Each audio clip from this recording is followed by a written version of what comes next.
Looks like we're live. We're good to We're go. live. Lydia, what's going on? Not a whole lot. It's Tuesday. Still kind of feels like Monday, but hanging in there. That's good. That's Yeah. good. I've managed to somehow destroy my computer audio today, so that's been awesome.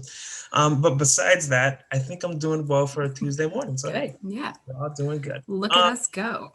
Yeah, we're doing it. We're doing all the things. With that, I actually do have a question to ask you, and it's the most important question of the day by far, and that is, what is your favorite color? My favorite color is absolutely the color yellow. And I think my number one favorite is sunshiny yellow, but I'm also a sucker for that mustard color that's really popular right now. I didn't know that mustard yellow was like the yellow right now. So It that's good. is. Yeah. It's very in. Yeah. I'm a big fan. Good. Um, quick question for you. Or another question for you rather. Where did you grow up? And like, what was your childhood sort of neighborhood like? Yeah. So when I was very small, I grew up till the age of 7, 8, in a town right outside the city where I live now, in my dad's house. And my dad's house is actually probably the thing I remember most about living there. It was a super old colonial. It was like a 300-year-old house. The kitchen was like the original part of the house, and the beams, I live in New England, right? So all our stuff's super old. And the beams were like so low that as my brother got older, like he couldn't fit into the kitchen. Like he'd have to duck under each one. They made the ceiling about like 5'5", 5'6". So it was like a really, I don't know, I just like it was a really small space. So I remember when I started going to friends' houses being like very amazed at how high their ceilings were. Um, it was a really small town. Like I remember when the first stoplight went in, and that was like a big deal. It was at the intersection of our two like little highways in the middle of town. Our library was super small. Like I read tons and tons of books, but it was the kids section was in the basement and like just extremely cramped in this like super old fieldstone foundation basement, and just like I don't know. Um, so yeah, it was a really small town and really quiet. Not much happened, but everyone knew what was going on with everyone else, even if that wasn't very exciting. Um, we went to the church down the street. That was a big part of my life. We went to mass. My dad's Catholic and was raising me Catholic at the time. We went to mass at least on the weekend and often in the evenings once a week for confession or something called adoration, which is when you're at church or someone's at church all day on Tuesdays later on. Like a lot of like towny stuff, I guess. There wasn't anything to do in the town, I don't think. I guess go to the library. Yeah, that was it. Uh, And then when I turned 8, 9, my parents divorced, and I moved to Worcester primarily with my mom. So okay. that's where I've been ever since. Yeah. Well, get that. I'm not from a small town. I'm from Miami. Yeah. A There very, are things to do. Yes, you have many stoplights. yeah, to say the least, a very large town, if anything. Yes. But I remember going to a small town, and the biggest building was like 8 stories tall, and I was like, "What is this? This isn't a tall building at all." Anyway, Yeah. Yeah. This town has 2 stoplights now. Another one went in this year. So yeah, two moving entire. up. That's awesome. Thank you for having me. Another question that I had for you is, this is more on, I know you have experience with like mental health and the work that you do and things like that. What have you learned from your experience with mental health agencies?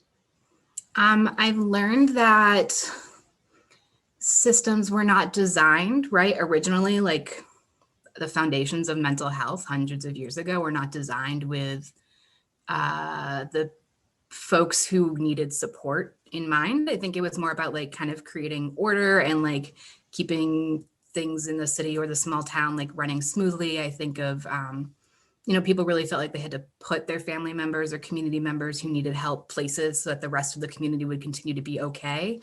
And I guess that sort of theme, kept going, right? We saw deinstitutionalization like 80s, 90s, like the idea that folks had to be separate so could be okay. And I think the really cool thing now is watching these systems adapt and like really try to shift as a whole to like incorporating not only everyone into the larger community. Like we all live where we live and we all deserve to like have neighbors and be, belonging to where we want to belong, geographically and in our hometowns and things like that.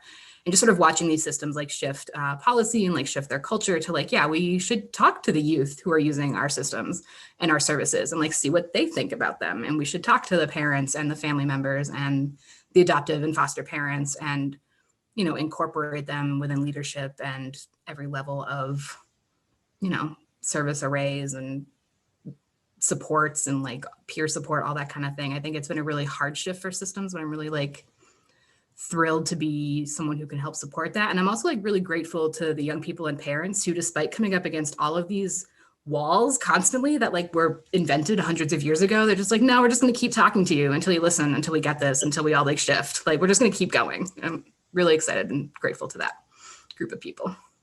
Yeah, no, I love to see that as well, and thank you for sharing. And I can only agree with everything you just said, because it's true. I mean, really, it is. Yeah.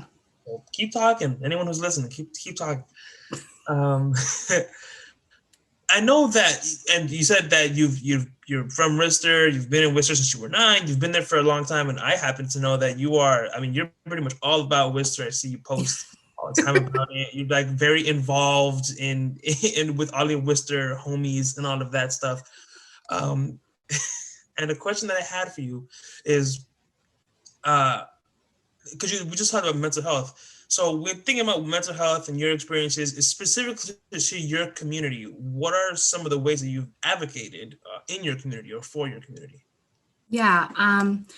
So right now, much like rest of the country and my city, we being myself and my friends and my neighbors, are really trying to encourage our city government, which involves a city council and a city manager. So our city manager really has like all of the power versus the mayor in our city.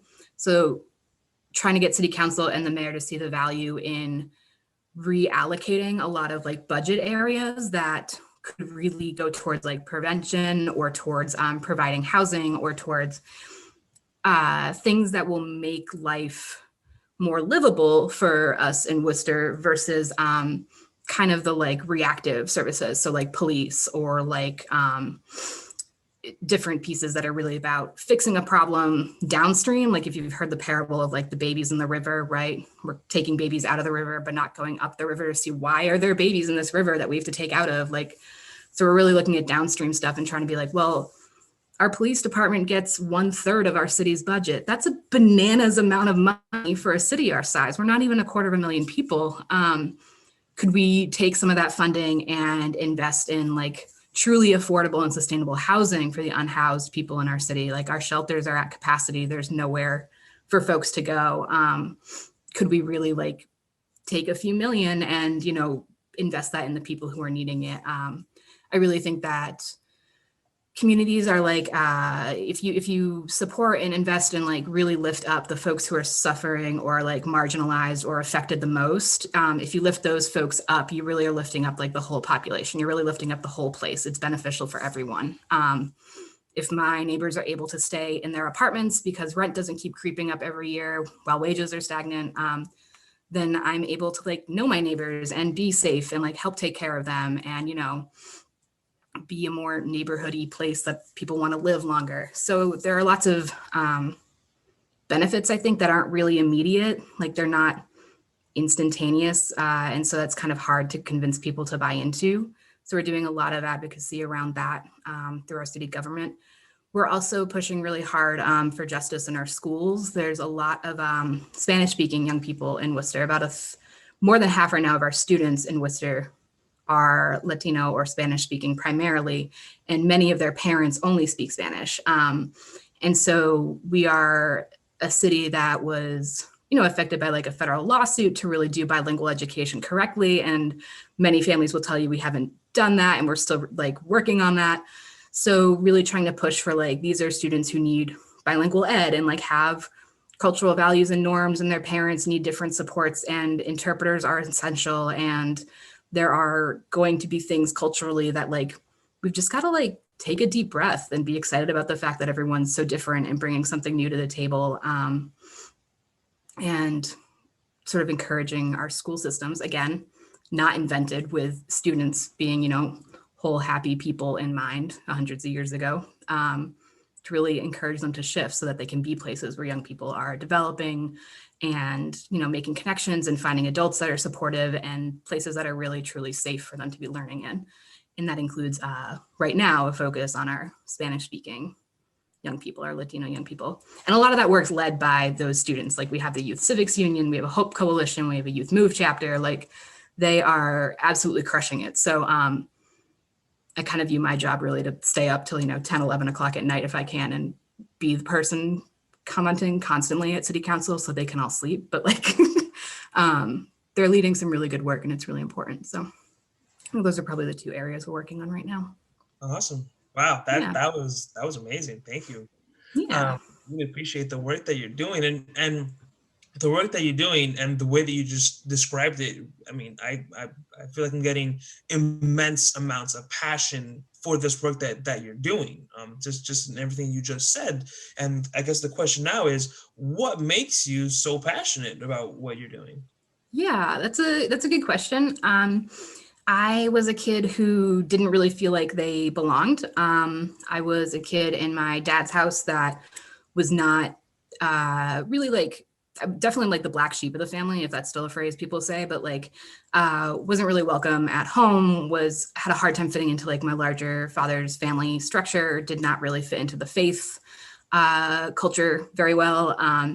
I came out when I was in my early 20s, like long after I had moved out of my father's house permanently, and still was, I think, feeling, even like to this day, probably just that like where I grew up wasn't where I was welcome. And so like, that's a hard feeling for a kid or like a teenager or a young adult. And it truly sucks, like to feel like your family isn't, you get them by chance. And like, man, I had like really crappy luck with that lottery number. And I think in school, I got bullied really bad. My best friend had come out in 7th grade. And so we were bullied really badly for being queer or being perceived as queer. I ended up having to leave school. I ended up homeschooling, largely with a really fundamentalist Christian group, which I'm very fortunate. The people that I homeschooled with are like still some of my dearest friends today. But like ideologically did not really fit in there as well. I was like kind of the weirdo with the mohawk and the short hair and like the tattoos and the piercings and just kind of this, again, black sheep. And so feeling very much like I didn't have a place to belong, I think really drives like, I want Worcester to be a city where families feel like they can raise their kids. All families feel like they can raise their kids, and all kids feel like they can go to school and have teachers they trust and have guidance counselors they trust and, get the meals and the stuff that they need and get the education that they need to pursue what they want. I really want, everyone in my neighborhood. I am living in a neighborhood about one like major street over from where I grew up.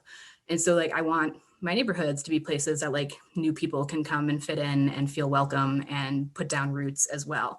I really think that the more and different people and different lived experience and different stories that we can weave together like only makes the fabric of my city stronger. And so if I can help folks find that sense of belonging here, that means maybe they'll stay and, build something with us. So like a sense of belonging, I think really drives it. Like if parents don't feel like they can understand what their kids' teachers are saying, they're not going to feel belonging. If unhoused folks feel like they have nowhere to go, well, we put $70 million towards a police department while our public health budget is $4 million each year. Like that is kind of a clear signal. Like our budget is a moral document. It tells people who's welcome and what our priorities are.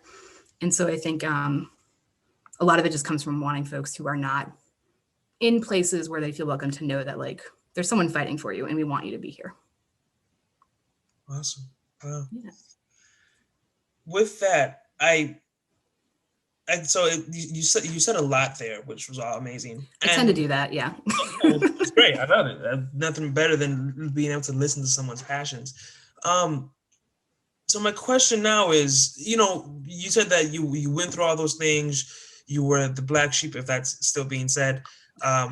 you had the mohawk, and you had, you had all of these things. So what made the switch in your head? Why did you get involved in this kind of work? And also, when did you get involved in this kind of work? Like, what made that switch from Yeah. experiencing that to being a part of the work? Yeah. So my like absolute love for like youth driven and youth guided work comes from when I was 15. My mom brought me to a Unitarian Universalist church, and UUs are kind of known for being a little out there, a little woo woo, which is like a great thing for me because I'm a little out there and a little woo woo. So that was a good fit. But they had a really active youth group, a really, really active young people's group for ages like 13 to 20. And so I was, instead of going to like services that first day, like the woman who ran the youth group, like introduced me to this very tall man who like, I mean, I was very short. I still am. Like Zeke is 6 foot something, and was just like, Zeke's going to show you around. He's a part of the youth group, and like showed me around the church. And then we went to youth group, and just like being in a space where adults were asking us how we were, and like we were able to talk to each other about like what sucked about school, or like I was able to sort of chime in with like, well, I don't even go to school, and like I do this other weird thing, and they were really excited about it to like talk to me and get to know me. That was really affirming to like find peers who were super supportive and kind and like just interested in being different weirdos together. And so our church group was one thing, and then our church group was part of a statewide youth organization, like youth group organization. And so we had conferences once a month that were a weekend long, and those are all youth planned, youth run. Like the youth are running the workshops, they're preparing the food, they are the ones cleaning up. There are adult advisors, like everyone, there's a certain ratio of adults to youth that was expected for like safety and for like support. But like I went to a workshop where two young people were teaching like contact juggling, which is like this thing that I absolutely can't do no matter how many workshops you send me to. It's like juggling without the thing leaving your hands. It's very cool, but I'm not very good at that. But like there were 3 adults in the group learning from the young people. And I think that was like the first time I saw that, like that like adults were listening to youth to learn a new skill or learn something.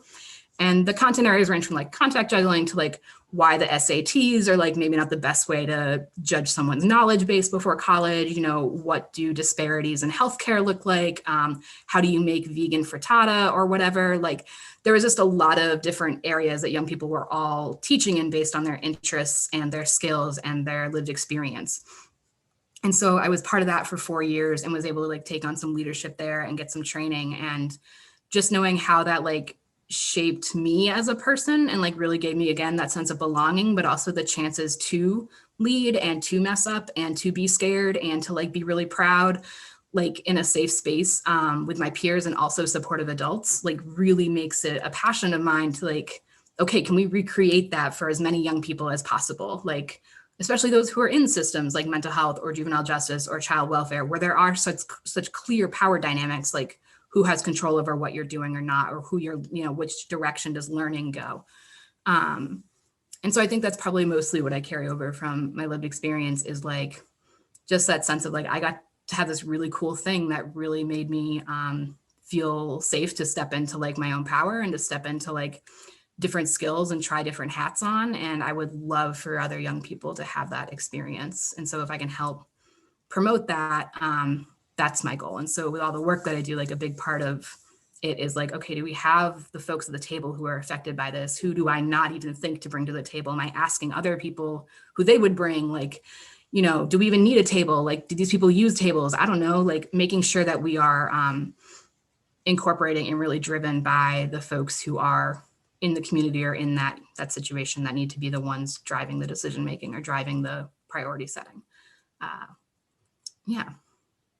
I also eat like a lot of pizza at those conferences, and like pizza is a huge part of youth work. So I feel like that also, Pizza's essential. Yeah. So essential just in general. Like yeah. Please, I want pizza right now. Yeah. So one of the reasons that we're talking today, among all the, besides like you're amazing and like I'm really amazing and everybody's amazing. Absolutely. Just a couple of Geminis hanging out. Yeah. Yeah. Just yeah, doing our thing. Is the Connected program, the program or the project, whatever kind of language you want to use. And all of the work that you've done in a way has kind of brought you to a point where you're a part of the Connected program, and you're passionate. What you're talking about. You want to do better. So if I were to sit down and ask you, how would you describe it to others? It being the Connected program, how would you describe the Connected program to others? I would say the Connected program, the Connected project is like a deeply collaborative effort between community leaders, their young people, and then people with different subject matter expertise, if we'll say. Um, so it's deeply collaborative and also like has been deeply surprising. I think we all kind of had an idea going in like, oh, this intervention might work out this way, or like, this is how we'll include the youth consultants in the leadership thing and how we'll structure their work. And as we went, like, there's been a ton of learning as we go and adapting and like trying out other strategies. One good example has been with the youth consultants. Joshua, you're part of these 5 young people. Is been you all really should have been the ones to tell us how you wanted to interface with the national partner team and like what was realistic and what kind of communication works best for you and how you were balancing these responsibilities with school, with work, with caregiving, with the world being completely turned upside down like 3 times this year. That was something that in hindsight we're like, oh yeah, duh, that we should have done that. But moving forward, we've been able to kind of adapt and include y'all much more in like, okay, what does realistic participation and meaningful like leadership look like, given that, national partners are all like full-time staff and youth consultants are, this is part-time for you all. You're working, you're doing your life on top of it. So what's realistic and how can we make that happen? I think that's been really eye-opening and also like really comforting to work on a team of national partners, like mostly, supportive adults in this field, and like just be with a group of adults that are like, yeah, let's try that. Like, yeah, that didn't work with those youth. Like, what do they think we should do next? Like just being super open to, like, hey, we messed up and like, we need to be able to learn and adapt and change and try new things if we are to address young people's mental health needs and like community-based suicide prevention. And if we're going to really talk about the stuff that's hard, like we're going to be wrong sometimes, we're going to make mistakes. And like, that's just a reality of systems change work and like a reality of collaboration. And I think I'm really grateful to everyone from site levels to national partners, youth consultants, youth influencers for like being really honest with that feedback. And then also being really graceful with hearing feedback and like accepting it and adapting and sort of moving forward. That's been really impactful to me. I've worked with a lot of different communities, like a lot of different adults, a lot of different young people. I've been on calls where like the adults of an organization are like, we're not interested in youth involvement. We're not interested in youth driven, but we want our youth program to know about these things. I'm just kind of like, what's happening? How do I even like have a conversation if someone's in that mindset that like, you don't even care about youth driven principles? Like that's the complete polar opposite, I feel like, to what Connected's been. Like Connected's been like, yes, how do we do it? What can we look at? What other resources are out there? Who's already doing this work? Very, very collaborative and very curious and very like just a lot of grace for learning, especially with COVID and especially with the Black uprising and especially with just all of these rapid changes. The election this past year has been like banana stressful. So like, yeah, just a lot of change and a lot of grace. It's been really cool. Yeah, I agree. I totally agree. Thank you for sharing that. And I guess so. To continue on with the Connected project, in terms of the Connected project, what would you say has been the most significant change that you've experienced from being involved with the Connected program or the Connected project? Where that could be like ideas about yourself, about the community, any activities, just anything really that you would consider significant for yourself. Yeah. So while I do come from a super small town, I live in a super medium small city now, and it's not Miami, but it's it's pretty big considering where I'm at in New England. Yeah. But learning a lot about what our rural communities and rural young people are needing and how they're connecting, especially again, like with worlds turning upside down, I think has been really eye-opening for me. And then also this piece around like, what does communication look like when we're all burnt out on communication all the time? Like, I mean, we are on Zoom a lot and we are on phone calls like a lot now because we're not meeting in person. And how do we build community and relationships across time and space through a computer, I think has been really impactful.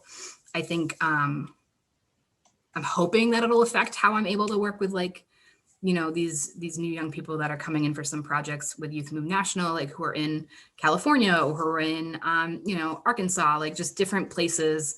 And I want them to feel like I've got their back the same way the youth did, you know, when we were in Nashville or in Denver together in person. Like I want to be able to communicate that like I'm here and I'm like listening and I'm super excited to be a part of this. But that can be really hard over Zoom, especially when we're all tired of looking at Zoom. Like we're so tired. So we've found some strategies that really help, like sending things snail mail to kind of make it more tangible and more real. You know, those could be fidgets or journals or stickers, just stuff that says like, you're a part of this and it's real and you can hold something in front of you. We've used a lot of different technology like whiteboards and, you know, murals and things like that to do games and stuff and brainstorming and activities. And I've like really adapted, I think, a lot of our communication patterns via like reminders and texts and email. Like everyone's getting way more email now. So how can we communicate in a way that like is direct and, you know, builds a relationship when we're all kind of, I think, tapped out on communicating, especially virtually. So that's been, I think is going to hopefully affect my work and has definitely been something that I think about a lot in all of the work that I'm doing, not just Youth Move, but and Connected, but also like in my community and things like that. Wow, that was the best answer anyone could have possibly given to that question. So Thank you. That's what I thought. Yeah, totally. Yeah. No, really, no. It was a really great answer, and I appreciate you sharing with me. So right, we talked about what's significant to you. So next question here is how will this change affect you in the future, like you specifically? Yeah, I think for me, I learn something from, or I hope, or I try to learn something from like every young person, every group of young people that I work with or speak with, even if it's that they aren't talking, like no one's responding to the emails, like that's still like a message. And so trying to really be cognizant and slow down enough to hear those things and to kind of think about how I'll incorporate them into how I'm acting or behaving or connecting with young people. I think, you know, learning from young folks up in Alaska, like how, you know, I've always thought, you know, daylight savings and like lack of sunlight affects us and our communities here, but like they have even less sunlight. And like, I remember one of the young people from the Alaska site talking about like, that's why the greenhouse project is like so essential because it can connect you with like, you know, green stuff, like growing stuff, life stuff, like, you know, a lot more during those dark months than, you know, I might have thought was essential.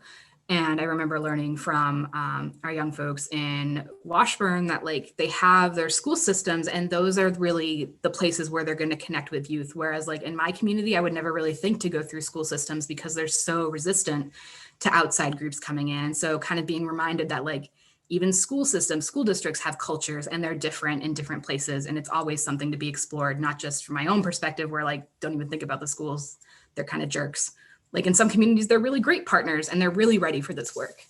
And like down in Texas, knowing that the support had to be mobile, like that was a big part for that site, that they needed to be able to go directly to where the young people were, that getting folks that their culture and stigma around mental health was so great and different than it is where I'm from or where other sites have been from, that like they literally had to be on wheels to like drive to the next person who might need to know about them or to kind of promote what the work they're doing with mental health. You know, all these kind of like different considerations and really keeping them, you know, in my head. I mean, obviously I've taken tons of notes throughout this project, but like really remembering that like the communities know what they need. And like, I have to be constantly taking a deep breath and reevaluating and like asking myself curious questions when I'm listening rather than trying to come up with an answer from my own expertise or my own experience, professional or personal, for a different person or for a different community. Like I'm a Gemini, I'm a middle child. I joke about this a lot, but like I love to talk and like that's how I process things. But like sometimes I really just got to take, you know, a deep breath and count to 7